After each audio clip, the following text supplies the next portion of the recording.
నమస్తే అండి. కేఎస్బిఎస్ క్రియేషన్స్కి స్వాగతం. ఈరోజు నేను చూపించబోయే రెసిపీ వచ్చేసి మడత కాజాలు.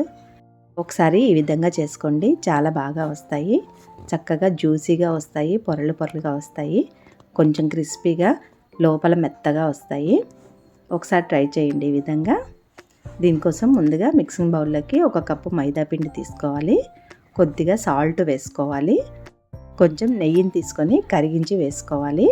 ఇదంతా కూడా పిండిలో కలిసేలాగా బాగా కలుపుకోవాలి. ఈ విధంగా చేతితో గట్టిగా పిండిని ప్రెస్ చేస్తూ కలుపుకోవాలి. అప్పుడే పిండిలోకి ఇది బాగా కలుస్తుంది. ఇలా పిండి ముద్దయిందంటే మనం వేసుకున్న ఆయిల్ కానీ నెయ్యి కానీ కరెక్ట్గా సరిపోయినట్టు. లేదంటే మరి కొంచెం వేసుకొని కలుపుకోవాలి. ఇప్పుడు కొద్ది కొద్దిగా నీళ్లు పోసుకొని ఈ విధంగా సాఫ్ట్గా కలుపుకొని మూత పెట్టి పక్కన పెట్టుకోవాలి. ఒక 10 నిమిషాలు నాననిద్దాము. తర్వాత వేరొక గిన్నెలోకి కొద్దిగా ఆయిల్ కానీ నెయ్యి కానీ వేసుకొని దాంట్లో 1 చెంచా మైదా పిండి కానీ కార్న్ఫ్లోర్ కానీ బియ్యం పిండి కానీ ఏదైనా వేసుకోవచ్చు. వేసుకొని ఈ విధంగా పేస్ట్లా తయారు చేసి పక్కన పెట్టుకోవాలి. ఇక్కడ పిండిలో కూడా నేను నెయ్యిని వాడాను కదా, దాని బదులు మీరు నూనెని కానీ డాల్డాని కానీ వాడుకోవచ్చు. ఇది పక్కన పెట్టేసుకున్న తర్వాత వేరొక బౌల్లోకి కప్పు మైదా పిండి తీసుకున్నాం కదా, 2 కప్పుల వరకు పంచదారను తీసుకోవాలి. దీంట్లోనే 1 కప్పు నీళ్లు పోసుకోవాలి. ఇప్పుడు ఇది స్టవ్ మీద పెట్టి కరిగించుకోవాలి. ఈ పంచదార కరిగేంత వరకు హై ఫ్లేమ్లో పెట్టుకొని గంటతో కలుపుకుంటూ కరిగించుకోవాలి. ఒకసారి పంచదార కరిగిన తర్వాత మీడియం టు లో ఫ్లేమ్లో అడ్జస్ట్ చేసుకుంటూ పాకం రానివ్వాలి. మనం గులాబ్ జామ్కి ఏ పాకం అయితే రాణిస్తామో దీనికి కూడా అదే రానివ్వాలి. ఇక్కడ చూడండి, గంటెతో ఇలా వేస్తున్నాను కదా, లాస్ట్ డ్రాప్ అనేది కొంచెం హార్డ్గా పడితే మనకి పాకం వచ్చినట్టే. లేదా ఇలా చేతిలోకి తీసుకుంటే కొంచెం స్టిక్కీగా అనిపిస్తే మాత్రం మనకి పాకం వచ్చినట్టే. ఇప్పుడు దీంట్లోకి కొద్దిగా నిమ్మకాయ పిండుకోవాలి. ఇప్పుడు దీంట్లోకి కొంచెం కుంకుమ పువ్వును వేసుకుంటున్నానండి కలర్ కోసం. అలాగే 1 చెంచా వరకు యాలకుల పొడి కూడా వేసుకొని ఇవన్నీ కూడా ఒకసారి కలుపుకొని పాకంలో కలిసేలాగా మూత పెట్టి ఇది పక్కన పెట్టుకోవాలి. ఇప్పుడు పిండి చూద్దాము. పిండిని ఒకసారి తీసుకొని మళ్ళీ ఒకసారి బాగా కలుపుకోవాలి. కలుపుకున్న తర్వాత దీన్ని చిన్న చిన్న ముద్దలుగా చేసుకోవాలి. ఇలా చిన్న చిన్న ముద్దలుగా చేసుకున్న తర్వాత ఇప్పుడు ఒక్కొక్క దాన్ని పొడి పిండిలో అద్దుకుంటూ చపాతీలాగా ఒత్తుకోవాలి. పలుచగా ఒత్తుకోవాలండి, మందంగా ఉండకూడదు.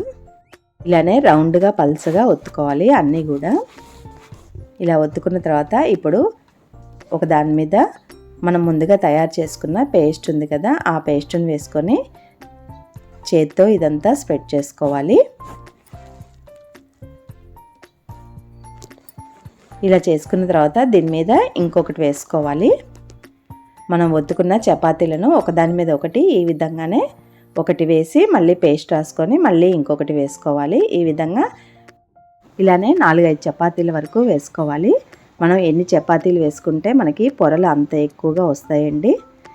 ఈ విధంగా వేసుకున్న తర్వాత ఇప్పుడు చివరి నుంచి ఇలా చుట్టుకుంటూ రావాలి. కొంచెం గట్టిగా చుట్టుకోవాలి, మరీ లూజుగా చుట్టుకోవద్దు. మధ్య మధ్యలో పొడి పిండిని అప్లై చేసుకుంటూ ఈ విధంగా గట్టిగా చుట్టుకుంటూ రావాలి. చివరికి వచ్చేసరికి కొద్దిగా నీళ్ళని తడి చేసుకోవాలి. ఇలా నీళ్ళని అద్దుకోవడం వలన మనకి ఎడ్జెస్ అనేవి విడిపోకుండా ఉంటాయి. ఈ విధంగా చేసుకున్న తర్వాత వీడియోలో చూపిస్తున్నట్లుగా కొంచెం ఇలా పాముకోవాలి. మధ్యలో మనకి కొంచెం లావుగా ఉంటుంది కదా, వాటన్నింటినీ సరి చేసుకుంటూ ఇలా పాముకోవాలి. తర్వాత 1 ఇంచు మందం ఉండేలాగా వీడియోలో చూపిస్తున్నట్టుగా కట్ చేసుకోవాలి. చూసారు కదా, ఇలా పొరలు పొరలుగా వస్తుంది. ఇప్పుడు ఒకసారి వేలుతో ఇలా ప్రెస్ చేసుకోవాలి. తర్వాత కర్రతో కొద్దిగా పాముకోవాలండి. ఈ విధంగా మరీ గట్టిగా ప్రెస్ చేయొద్దు. ఎడ్జెస్ అటు ఇటు గట్టిగా ప్రెస్ చేసి మధ్యలో మాత్రం కొద్దిగా లైట్గా ప్రెస్ చేసుకోవాలి. అన్నీ ఈ విధంగానే చేసుకున్న తర్వాత ఇప్పుడు స్టవ్ పై ఆయిల్ పెట్టుకోవాలి. ఆయిల్ మాత్రం గోరువెచ్చగా మాత్రమే ఉండాలండి, ఎక్కువ వేడి అస్సలు అవ్వద్దు. మనం వేలు పెట్టగలిగే అంత వేడి ఉంటే సరిపోతుంది. అలా ఉన్నప్పుడే ఇవి వేసుకోవాలి. మంటను లో ఫ్లేమ్లో ఉంచి ఇవి కాల్చుకోవాలి. ఇవన్నీ ఒకసారి పైకి తేలుతాయండి. మనం వేసిన తర్వాత చిన్నగా కాలుతూ ఒక 5 నిమిషాల తర్వాత ఇవి పైకి తేలుతాయి వాటంతట అవే. ఇవి పైకి తేలిన తర్వాత మాత్రమే స్టవ్ని హై ఫ్లేమ్లో పెట్టుకొని గంటెతో కలుపుతూ వేయించుకోవాలి. మీడియం టు హై ఫ్లేమ్లోకి మార్చుకుంటూ. ఇవి పైకి తేలేంత వరకు మాత్రం లో ఫ్లేమ్లోనే ఉంచాలి మంటను. పైకి తేలిన తర్వాత మాత్రం మీడియం ఫ్లేమ్లోకి కంపల్సరిగా మార్చుకోవాలి. లేదంటే మనకి ఆయిల్ ఎక్కువ పీల్చేస్తాయి, పొరలు కూడా విచ్చుకోవు. ఈ విధంగానే అన్నీ కూడా గంటెతో అటు ఇటు కలుపుకుంటూ ఉంటే మనకి పొరలు చక్కగా విచ్చుకుంటాయి. ఇలా మంచి కలర్ వచ్చిన తర్వాత మనం తీసేసుకోవచ్చు. ఇలా తీసుకున్న వాటిని ముందుగానే మనం పంచదార పాకం చేసి పెట్టుకున్నాం కదా, అందులో వేసుకొని ఇలా కొంచెం గంటెతో ప్రెస్ చేసి లోపలికి మూత పెట్టి ఒక 10-15 నిమిషాలు ఇందులోనే వదిలేస్తే మనకి చక్కగా పీల్చుకుంటుంది పాకం అనేది. పాకం మాత్రం మనకి గోరువెచ్చగా ఉండాలండి, మరీ చల్లారిపోయి ఉండకూడదు, అలానే మరీ వేడిగా ఉండకూడదు. గోరువెచ్చగా ఉన్నప్పుడే ఇవి వేసుకొని ఒక పావు గంట వరకు ఉంచేసి తీసేసుకోవడమే. ఇక్కడ కలర్ కూడా నాకు మంచిగా వచ్చాయి, కానీ లైటింగ్కి ఇలా కనపడుతుందండి.